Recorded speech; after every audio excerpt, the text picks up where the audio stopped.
Welcome to the ecstatic union, how to deepen intimacy and evolve through love. And we have such a beautiful, powerful, magical guest, Adaure, with us, who is so excited and ecstatic about sharing her magic and wisdom with us. So welcome, and thank you so much for saying yes to being here. Thank you so much for having me. Thank you. I'm so excited. You told me about the previous summit, and I'm so excited to, just get to talk to you today about all of this. Thank you for having me. Yeah, beautiful. And for guests who are watching us who don't know you that well, can you give a little bit of an introduction of what kind of work you do in the world so people can tap into your magic? Oh, okay. So my name is Adaure. I like to start off by saying that I'm a Nigerian and I am an intuitive guide and what is called a rebirth midwife. So I help women that are seeking some solid transformation be able to just birth that version of themselves because it's already in them. So all we're just doing is just to reignite that and, bring it forth. So that's what I do. I'm the founder of the Rebirth Tent. So that is essentially what we do there, help women end vicious experiences and relationships so that they can move on to inspiring love stories, beautiful stories. That's what I do. Awesome. Yeah. It feels so aligned. I feel that it's going to be such a beautiful, powerful discussion in many different layers of this galaxy. I am super, super, super excited. Yes, it does feel aligned. Yes. I'm curious for our audience, just as a point of reference or relating, what in your life specifically led you to this path or got you even thinking about this? So people can understand your path a little bit. Okay, so each time I'm asked this question, right, I'm led to a whole new depth of my story. You know how self-awareness is a journey that never really stops and never ends? So each time I'm asked this question, and I've been asked this question a few times in interviews, it forces me to dig a little deeper, right? My transformation journey started sometime in 2017. I was just fed up. I had the ideal family. Okay, I was married, had children, the white picket fence. I had that, but I was completely unfulfilled. Something was missing. So I was not at peace. I was not happy, but I was just like, I'm just going to keep moving it along. And I remember recording myself that day. I actually still have the video. And also while I go back to that video, just to remind myself of where I was deeply unfulfilled. But then something happened in 2018. I lost my mom. I lost my mom. And that, it just brought with it a series of spiritual awakenings because that was not the only thing that happened. After I lost my mom, it was like a snowball effect, everything just crashed. My marriage crashed. A lot of things just kept on happening back to back to back to back. So before all of this, I decided I wanted a different life. I told you I was unfulfilled, so I bumped into manifestation. And I started manifesting. What I did not know was that for you to birth the new, you had to shed the old. Yeah. And that's what happened. Yeah, that's the tower moment. Yeah. Yeah, that we have in Tower deck. So it looks scary, it feels scary, and there is definitely some light on the other side. It is scary. Honestly, it is very scary. I tell people, okay, I was asked recently in an interview, if you could change everything and you had the opportunity to go through what you went through again, would you do it? I'm like, no, I don't want to go through it again. And I know this is my ego. I know, but at the same time, You're like that. It's really hard.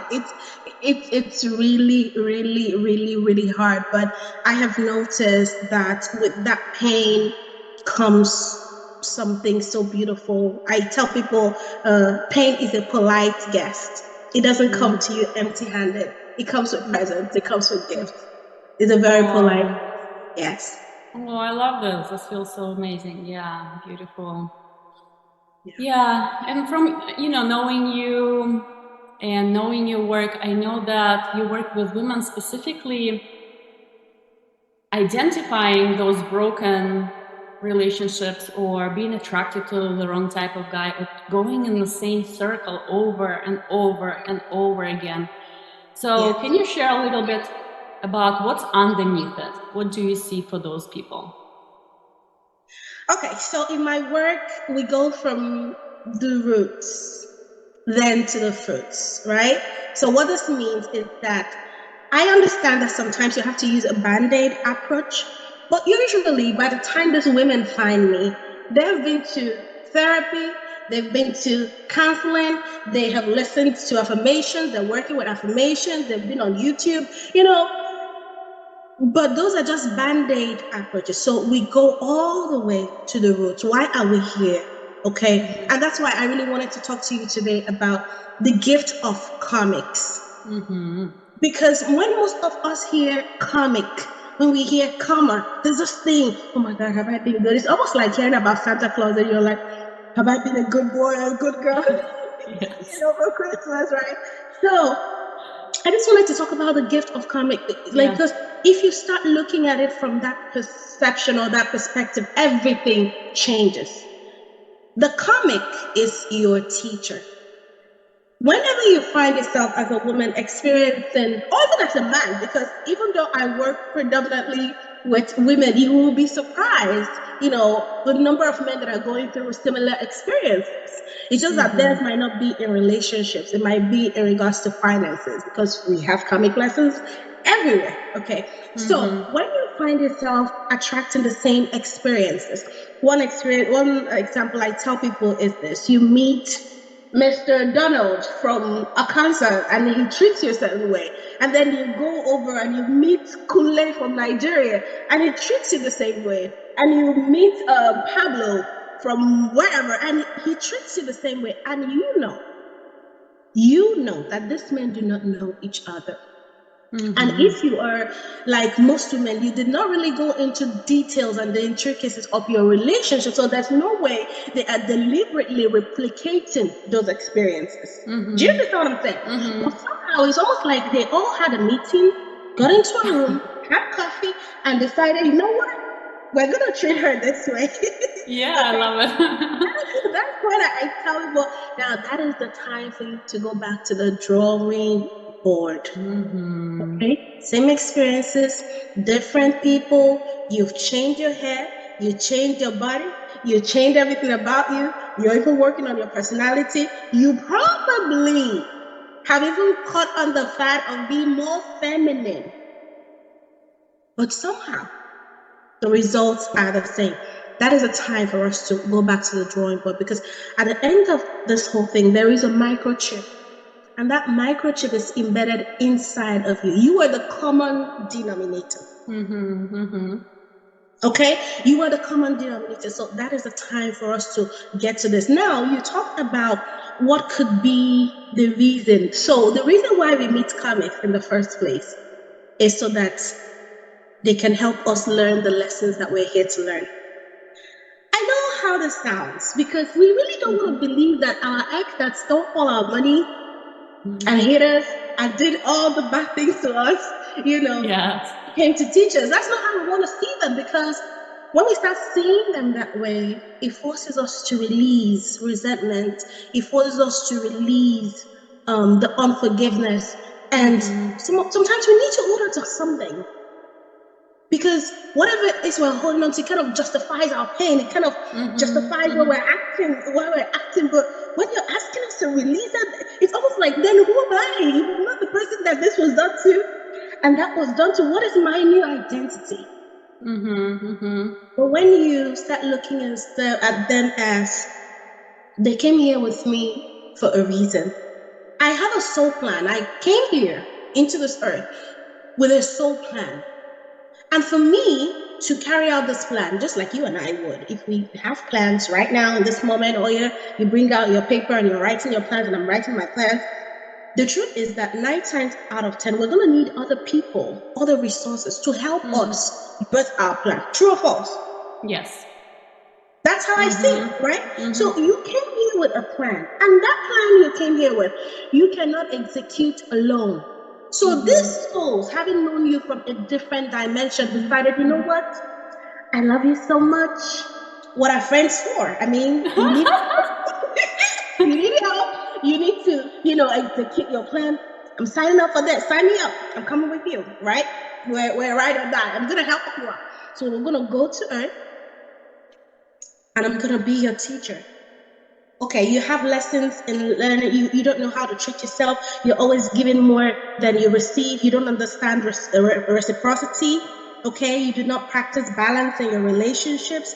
Okay, these are the classes you have. No problem. I'm gonna be there. I'm gonna teach you. Not a problem. Yeah, let's do this. So you come to Earth. Okay. Yeah. But the thing is, when you come here, there is a veil of forgetfulness. Okay, so you forget. But the beautiful thing is, when you meet them, you know. Even through the veil of forgetfulness and all of that, you don't know how you know them, but you meet them and something tells you, it's instant hate or instant love. Something tells you, oh, that dude, no, I have to stay away from this one. This one is no good. But as you run, there's a pull. The more you're running, there's a pull. There's a magnetism that you cannot explain. You cannot stand this dude for the life of you, but there is something about them that keeps pulling you. That is how you know that the soul remembers. And other times you meet this person, and the first day you talk on the phone, you're on the phone for hours. That's where you hear women say, where have you been all my life?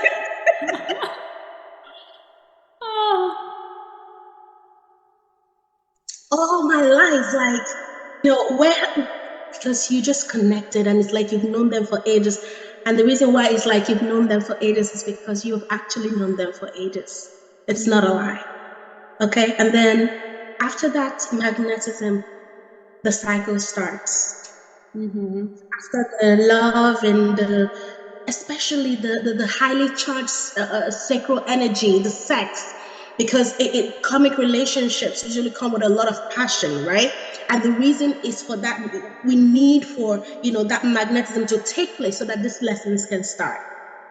Okay, so after that phase, then comes the disappointment, and now you do what you normally do in every incarnation. You start giving, so you give more of your time. And then they're on. You're like, okay, no, it might not be the time. I need to go and learn how to cook different recipes. He said he likes mac and cheese. So let me go learn how to cook mac and cheese. So you go and you learn how to cook mac and cheese. And you do it so well. You know he's never tasted anyone like that before. And he's like, you know what? Today I had, no. I think I had mac and cheese somewhere at McDonald's. And it was really good. I don't think I want to have mac and cheese today. And you're like, oh, what the heck is going on? He was perfect. I've started. So instead of you prioritizing yourself, instead of you watching for the red flags, instead of you making sure that you're balancing logic and emotions, the yin, the yang, okay, that you're balancing your masculine, your feminine energies, that you're not putting another person on a pedestal. You do the opposite, which is what you've always done. Remember, this is a class, right? You've not passed. So you do what you've always done, and you give even more. And the more he takes, because you're not getting the lesson. That's what women go through, relationship after relationship.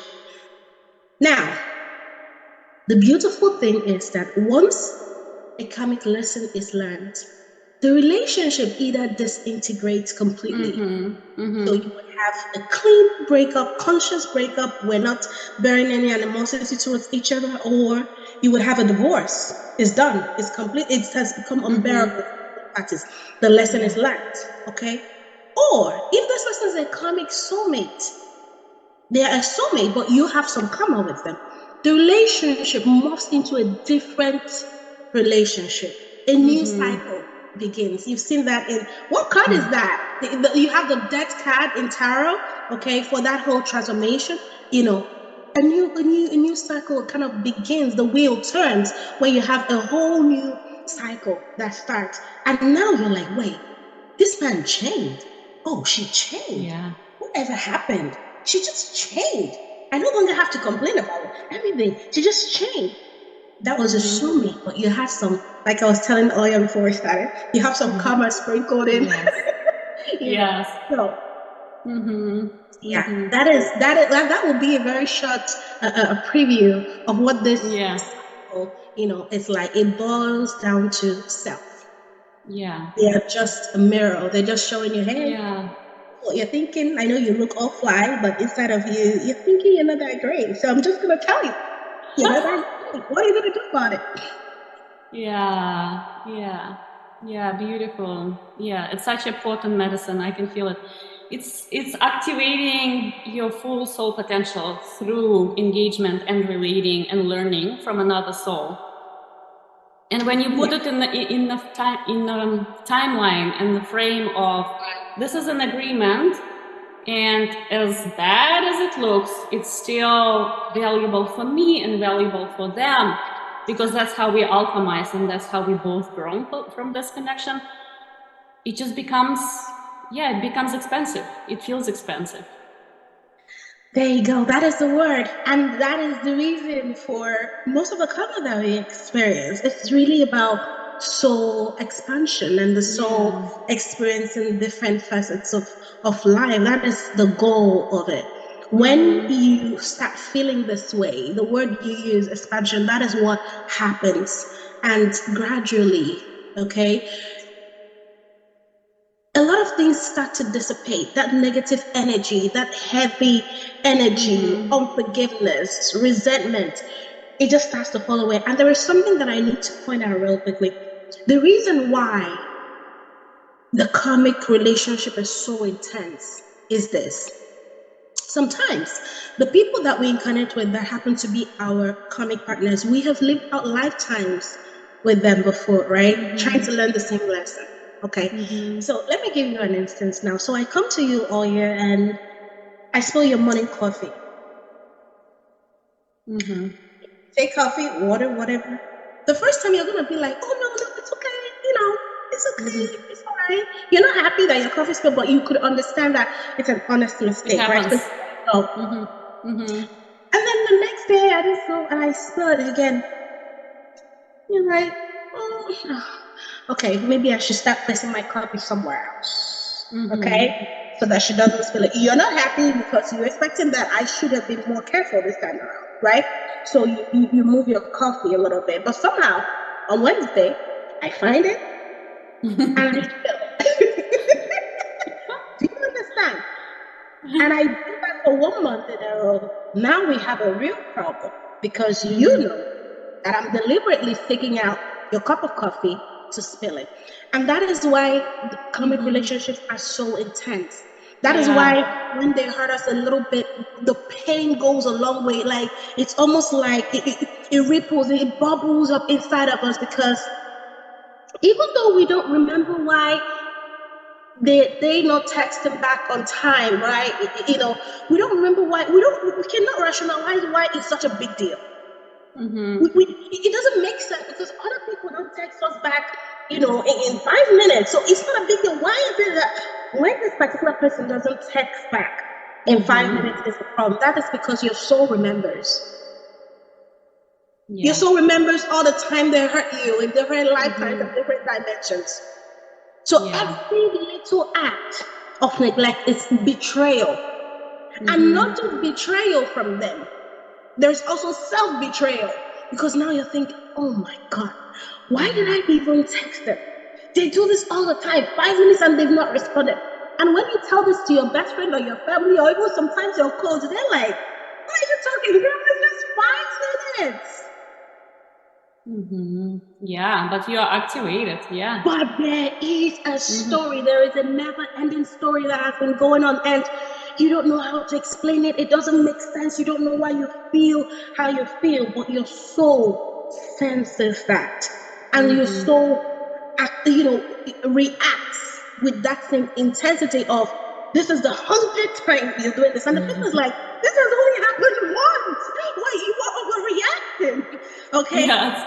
But the thing Yeah. is, the soul remembers, and that's why karmic relationships are so intense. They're so intense. Every little thing you do to Yes. me, I'm like, I'm burning, you're doing it again. They're like, I've never even done this to you before, you know. I just needed to point that out. So if anybody's listening, they're Yes. like, why am I always acting this way? It's because your soul remembers. You might not remember, but your soul remembers. And so every time you feel that lesson again, you're not just feeling betrayed by them, you're feeling betrayed by you, because now you're thinking, I should have known better. I've experienced this before. Is there a reason why I'm making this mistake? You know. Yeah. This is powerful. Yeah. I recognize all of my partners first time I see them. You do? Yeah. My last partner, I walk into a cafe and I see him sitting and I'm like, oh no!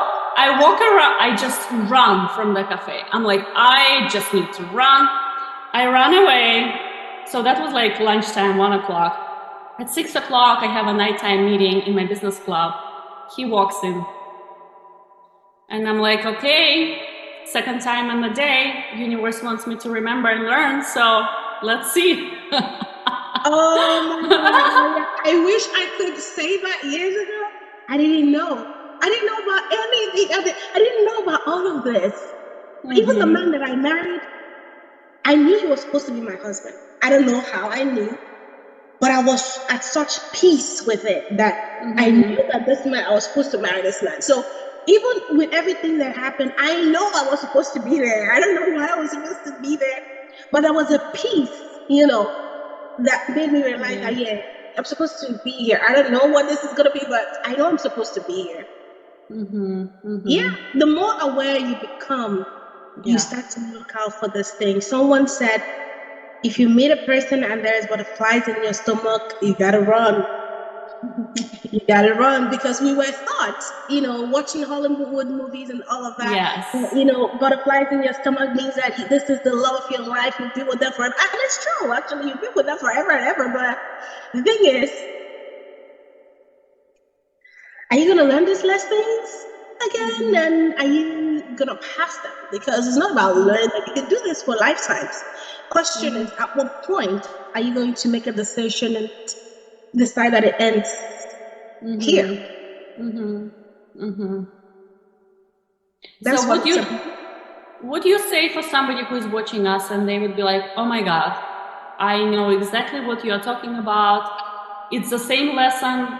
The guy is just changing his name, but it almost feels like I'm dating the same guy over and over and over again.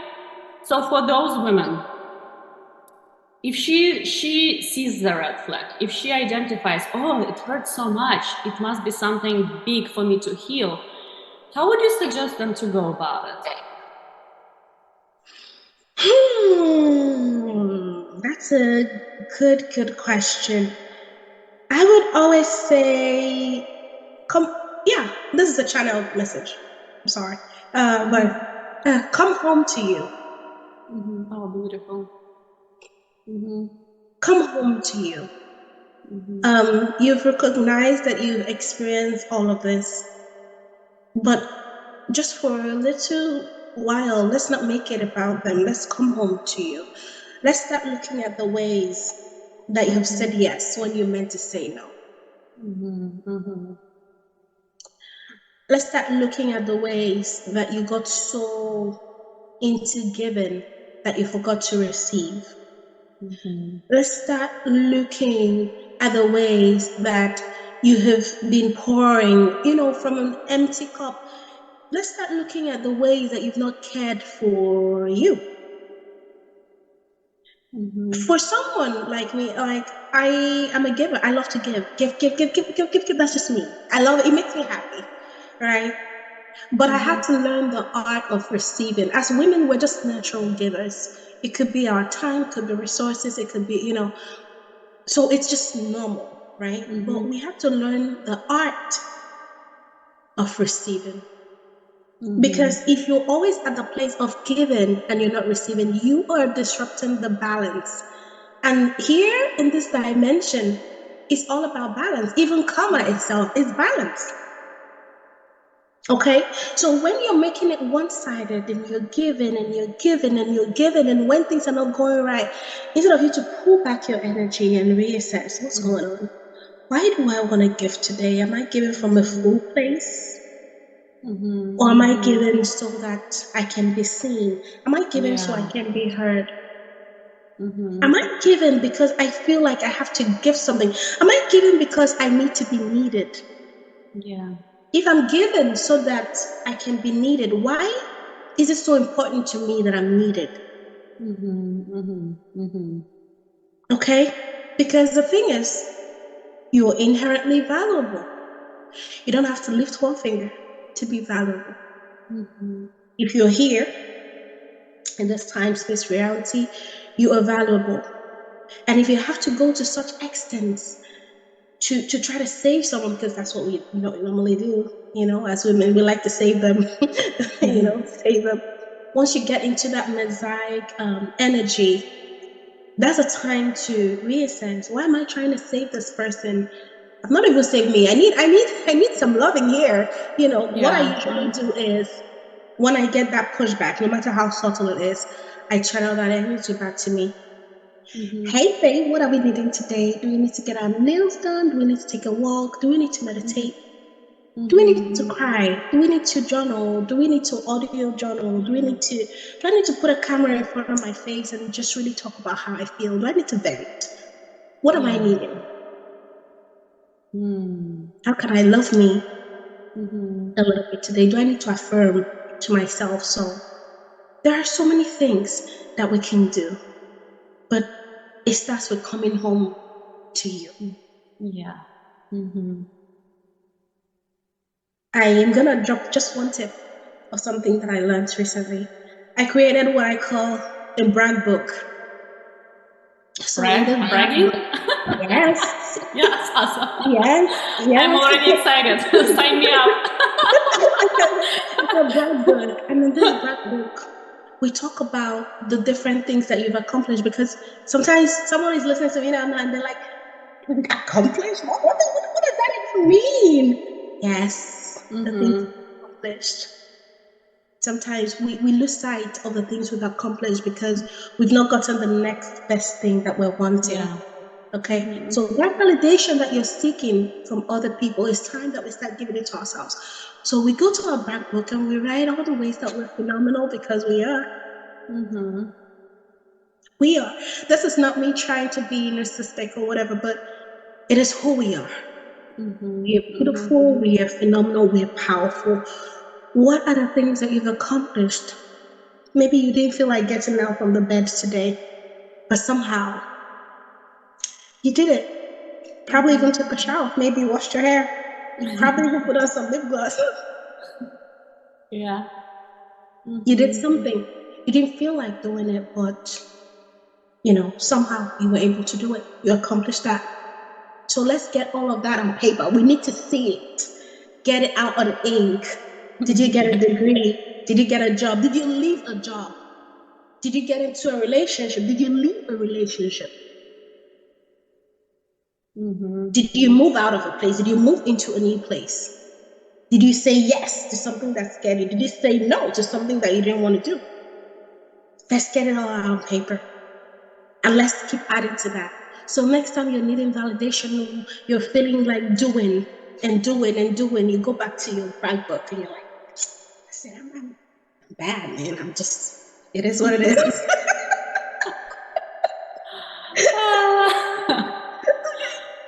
Yes.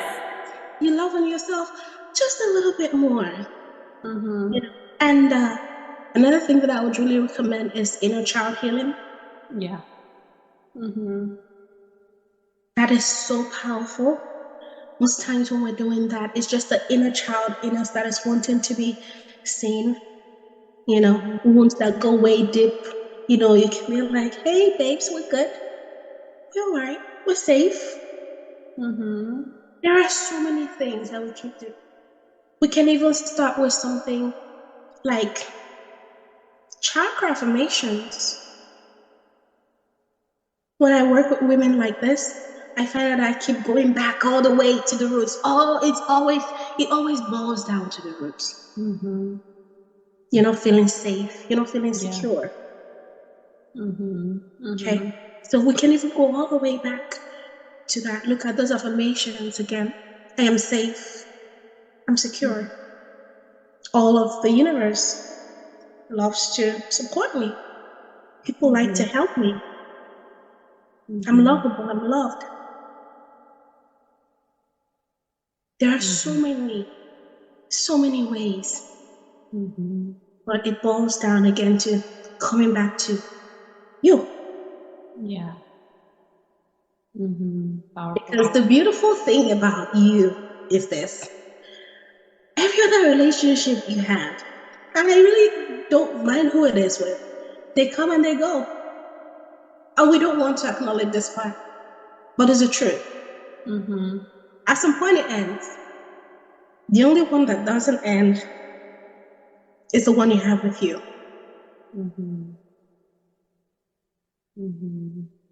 So maybe it's time to, invest in that relationship a little bit, just a little bit more. Yeah. And it also will alchemize the type of external relationship that then you align and attract. Because from that place of loving yourself and valuing, we talk about value a lot, and safety and security, it's a different way of connecting and relating. You're not even going to believe how your relationships will change when you come home to you. You're never going to believe it. Like, I've had to talk because, oh my goodness. So, a part of what I teach is manifestation.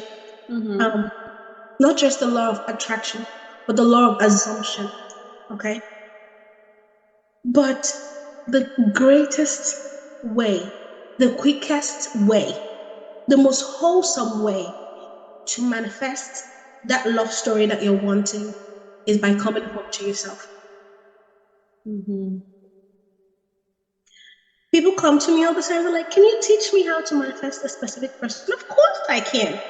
I'm sorry, I won't. I can do that. But that's a band-aid approach. It doesn't serve. It doesn't serve. You want something. A lot of people that are coming to me these days, and it makes me so happy because these women are not just wanting unions or, they're wanting something rich. They're wanting something wholesome, and it makes me so happy. I'm like, yes, let's get it, girl, But you can't get there from there. Like, for you to get that, you have to start building it in here first. Yeah. Yeah. Beautiful. Yeah. Yeah. It feels so delicious. Yeah. I can feel how it's landing in my body. So I can only imagine what kind of magic you create for your clients and for people who work with you. It's so powerful. It's so beautiful, and oh my God, it is so beautiful. Understanding, once you understand this whole karmic thing we're talking about, all the things you were worried about that was putting you in a vibration where you keep on attracting the same people, they dissolve, they just melt. Yes. Because one of the things that keep us stuck in that cycle is unforgiveness and resentment. They did this to me, they did that to me, they did this to me. So you stay in that same vibration. And even though you don't tell the new person how to treat you, your energy already told them. Yeah. So they have a blueprint to work with. Yeah. Yeah. Yeah. Beautiful. It's such a powerful healing journey. It is. Once you get to that place of understanding and then forgiveness, it's almost like you have a clean slate. Now you can build. Now you can tell me about manifesting and I'll listen to you because you're all ready. But I'm manifesting from a place of pain, of hurt. Yeah. It's going to create more of that. That's just what's going to happen. Yeah, unfortunately. Yeah. Yeah. Beautiful. Thank you so much. This is so valuable. I really, really enjoy talking to you and having this medicine. I know you are generous, very, very generous, offering people who feel called to your medicine, to your magic, a 15-minute quick call to meet, to greet, to go a little bit deeper into seeing if there are those karmic patterns that need to be shifted. Yes, yes, yes, yes, yes, yes. Yeah, of course. And to anybody who feels called to, I would like to invite them to jump on a call with me. It's just, Yes. I think, 20 minutes or 30 minutes. It's a really quick call. If there are any channel messages, I'm more than happy to pass it over to them. But the reason we're going to be on the call is just for us to find out, first of all, if you are in the cycle we're talking about. Okay, you could be in a strictly karmic relationship, or you are just in a soulmate relationship that has some common. You could even be in a twin flame dynamic, and I love to work with people on the twin flame journey as well, right? Just to find out where you're at, and then we can take it from there. We actually have a model in the program. It's called Build a Man. Ooh. It's called Build a Man.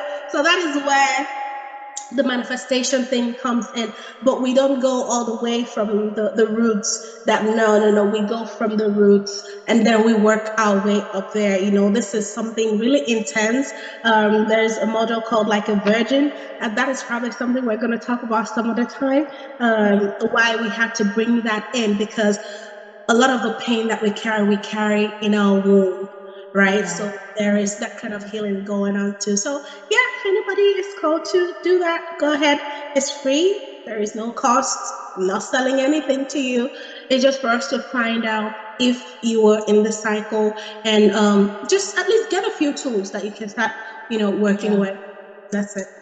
Yeah, beautiful. Yeah, and we'll post that link. This is so generous of you. I can only imagine what can open up for people who are aligned to receive this magic and medicine. Speaking of Yes. receiving.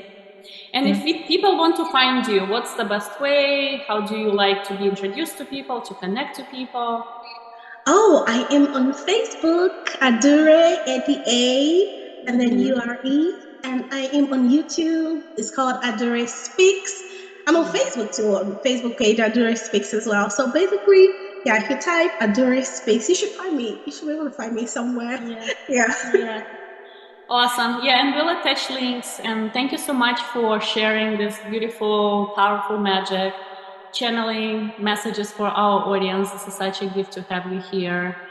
And I'm excited to co-create again. Yeah, me too. Thank you so much, Olya, for inviting me. This has been a very, very exciting conversation. Thank you. Thank you so much for having me. Thank you.